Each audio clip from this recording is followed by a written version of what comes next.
Unit 910 yang dikenal sebagai unit paling rahasia dan berbahaya bagian dari pasukan Hizbullah mulai diturunkan. Unit 910 ini menargetkan komunitas Israel dan Yahudi di seluruh belahan dunia. Unit 910 ini nantinya akan melancarkan balas dendam atas pembunuhan pimpinan Hizbullah Hasan Nasrallah atas serangan udara Zionis. Peringatan itu disampaikan Alma Research Center pada hari Sabtu 28 September 2024. Menurut lembaga penelitian itu, unit 910 yang dikenal sebagai unit hitam atau unit bayangan sebelumnya pernah beroperasi di Amerika, Eropa, Afrika, dan Asia dan mampu melancarkan serangan balasan dalam waktu singkat. Sekitar 32 tahun yang lalu setelah pembunuhan mantan pemimpin Hizbullah Abbas al-Musawi, unit tersebut berhasil melakukan operasi balasan.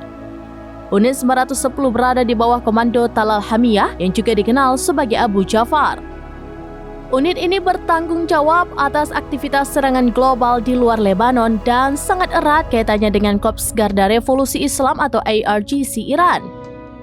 Unit 910 dikenal sebagai lengan operasional utama Hizbullah dalam melakukan serangan internasional.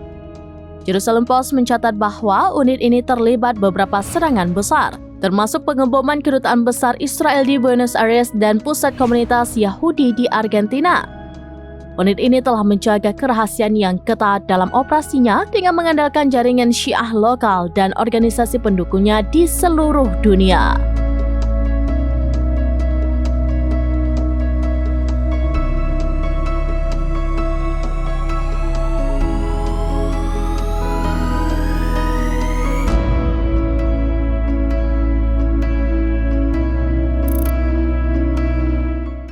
Download Tribun X sekarang, menghadirkan lokal menjadi Indonesia.